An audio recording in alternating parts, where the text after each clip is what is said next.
So, in another news, residents of Soweto, especially the Operation Dudula, they're going around in Soweto and closing down the foreign nation shops. This happened after in White City, a 22-year-old man was shot by a spaza shop owner. He was shot and he is still fighting for his life in hospital. So, following around with what is happening. So, what we got, the sources say a group of 50 people comprising members of Operation Tudula and Patriotic Alliance raided migrant owned shops in Soweto after the shooting of a 22-year-old man allegedly by a spaza shop owner.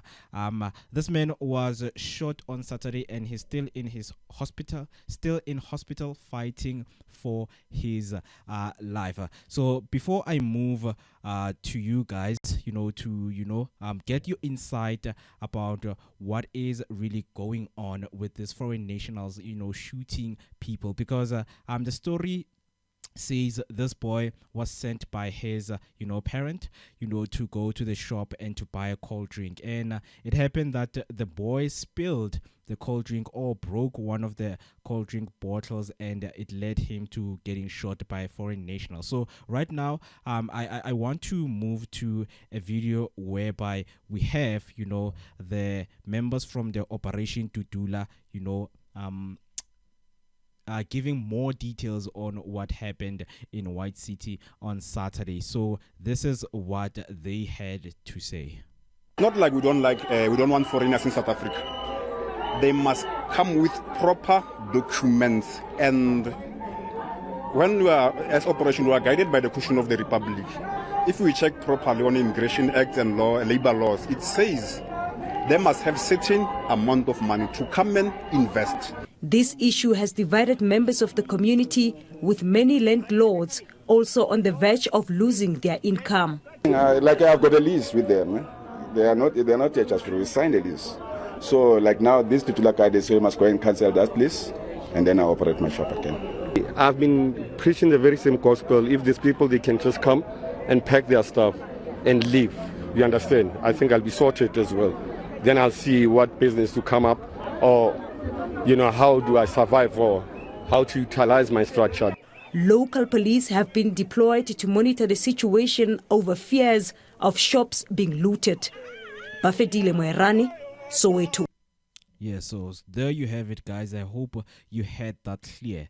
So I just want to get some intel from you guys on what you really think about these foreign nationals doing this, because I think this also will lead back to the Department of Home Affairs on how do these people get cleared to say, okay, you qualify for opening up a shop right here, because as the landlord was speaking that okay, he is still waiting for a lease from the foreign owner, the guy who owns the spaza shop. So he is waiting for a lease from him, and then until then, that's where they're going to start speaking about this thing. But as of current, he doesn't have a lease, and obviously the shop it does not qualify to be opened and to be operating in that neighborhood. So I just want to hear from you guys what you really think about this situation. Let me start with you, Miss Nosi.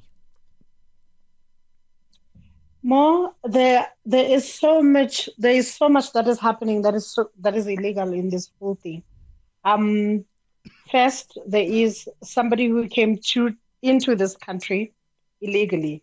Second, there is a business that is operating not registered by the owner, because you cannot register a business in a country that is not your country, that you did not come in the right way. You do not have any papers that will qualify you to even register the business. So it's either you are running a business that is not registered, or you've went the fraud way to use somebody else's details to register the business, right? 2. 3, there is a landlord who is harboring criminals in their yard. So all those are offenses. In the eyes of the law, equally, they're all guilty. And now we come to this matter, an issue of somebody who's going to have a firearm when they're not here legally. That's another crime because they didn't buy this the right way. They don't even have papers of the firearm. I bet, because how would they've gotten that if they don't have legal documents to actually make the firearm theirs to own it? And then there's the fact that there's too many stories around this. Some people say there was a quarrel because this young man went in with alcohol and he was not supposed to, and whatever. And others say the drink story. But whatever the story is, it ended up being with a man in hospital, shot by somebody who was not even supposed to be here to begin with, who is not supposed to be having a firearm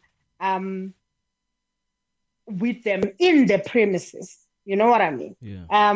Premises of business. I know people will say people need to have firearms in order to protect themselves, but there's legal routes in order to go that way even. So there's too many problems in here.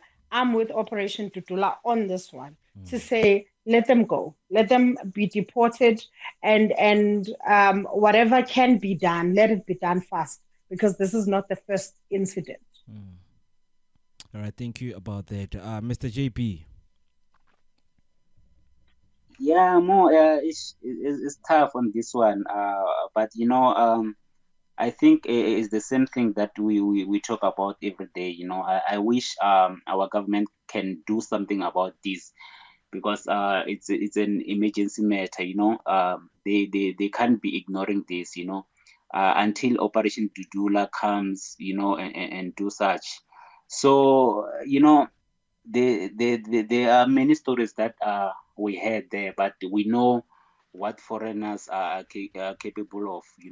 They don't care, more especially when they come here illegally. So with this case of this young man, I've had Zandile Davula, the leader of Operation Dudula. I mean, like she was reporting in post interview that that boy had alcohol, but he was sent to buy some stuff.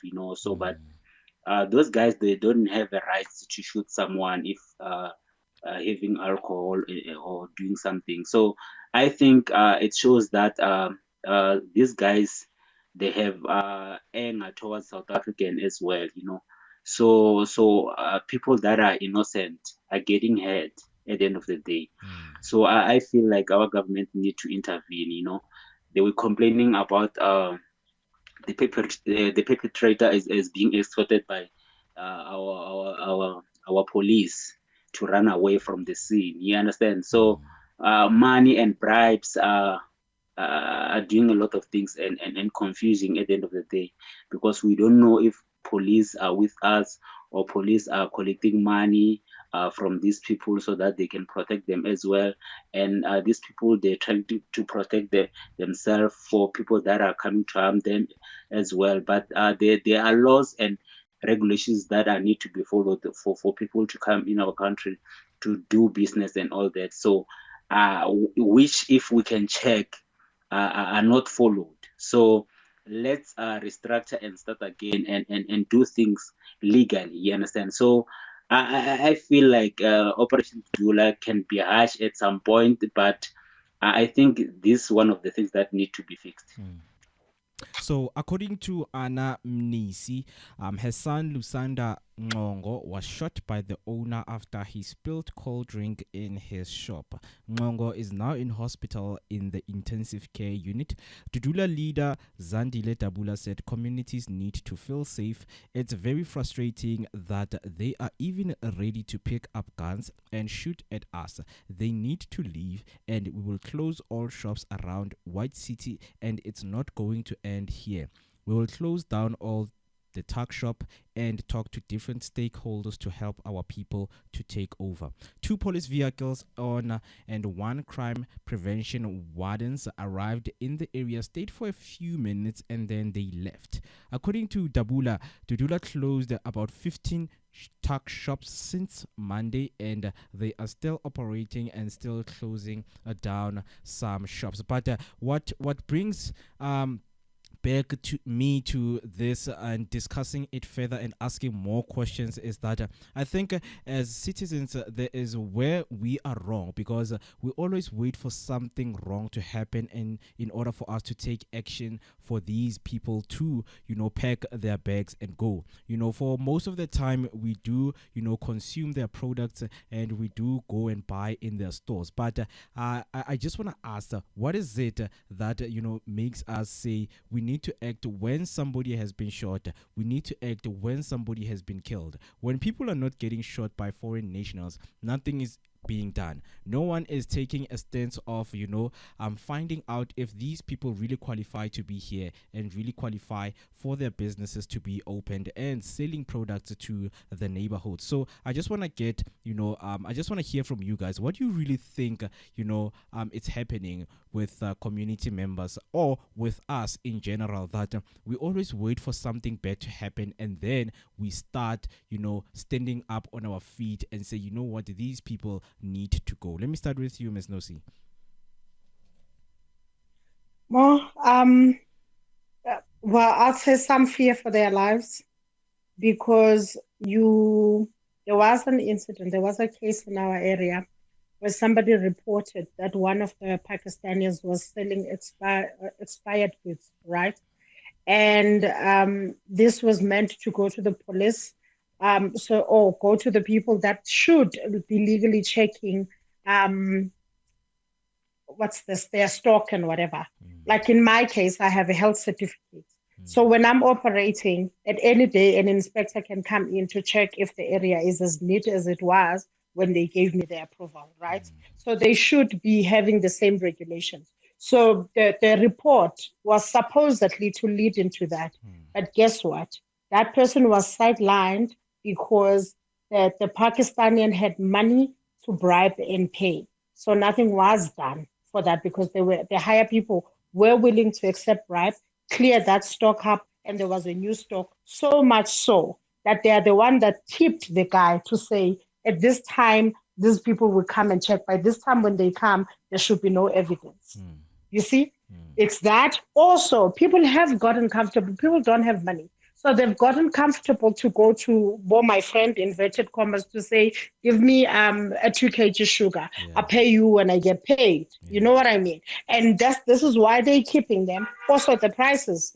People always say the prices are much better than when you were to go to a certain store. Not knowing or asking the reasons. Why is the price minimum than the original shop that I buy from? How did they produce this thing to begin with, in order for them to charge at this lower price? You know what I mean? So there's many various things that makes people keep quiet. I know of these 2 incidents only because it's something I have proof of. Mr. JP, what's your take? I think it goes in a circle around that our government, but we can't pinpoint everything to government, but as a community as well, we need to do something, township economy need to be restored. I think it belongs to South Africans. Those pasta shops need to be owned by people that are staying around, and they, when they need to do that, there are a lot of regulations. Until that you can even run away when you want to open a spaza shop as a South African. But these guys, they just came, and then everything is simple because they are together in everything. It's easy to get the stock. It's easy to run around and look for a space and start that business. So when it comes to us, we don't have fundings. We don't have proper things to start those businesses. So it becomes difficult. And the other things is like, how do we accept them in communities? Is because like our shops like ShopRite, Spar, and all this are far at some point, rather than going around the corner and get those things, and you get it cheap. The other thing that imported Nosi mentioned is people they've got a credit in these people. They've got a book and say that we'll come and pay, and people they become loyal, to those guys. But if it's one of us, we want him down. He mustn't run that spaza shop. There is the envy and jealousy is coming in. I don't know, but I'm just saying that because I've seen that in our community. So we need to change our mentality and bring back our township economy. You understand? These people need to go, and then we run it ourselves. I think we're capable. We can do it. So it has to start somewhere. So for us waiting for such incident, it's always the case. We are ignorant to a level that if nothing happen, we don't do anything. Food poisoners is been hitting us, and a lot of people are sick. They don't know why they are sick. These people are selling goods that are expired. It's a problem on its own. You understand? And it's like when you talk about it, it's gonna be a 3-day thing, and then after that it's quiet. That's how South Africa operates. I'm so disappointed about South Africans, but I think our leaders need to take charge and lead people to the right direction. We need to have leaders that stand for businesses in such areas, as in like ICAS, you understand, and lead people and educate people how to start a business, how to do that. There is a lot of funds that can be get from government to start such initiatives. You understand? So if we can do it like that, we can be a better South African and rule our country and rule our economy without people interfering that are illegal. As the protest still continues around Soweto in White City, where the Operation Dudula members are closing down the foreign national shops. We are hoping to get answers and what is happening regarding the progress of closing down the shops from the leader Zandile Dabula. So thank you so much if you have listened to this, and we are hoping to hear from you guys what you really think and what is it that really happens for these people to come here in our country and open the shops illegally without having the permits of having the of selling the product to the citizens of the neighborhoods that they are in. My name is Moketi Maimane, and I was with Miss Nosi and Mr. Jabulani right here on Share Radio, brought to you by Share Online. Do make sure to follow us on our social media platforms. We are Share Online on each and every social media platform. If you want to leave your voice note for us, you can simply call us or leave your voice note on our WhatsApp line, which is 061 524 7758. It's 061 524 7758. Please stay safe and take care. This was Mzansi Affairs.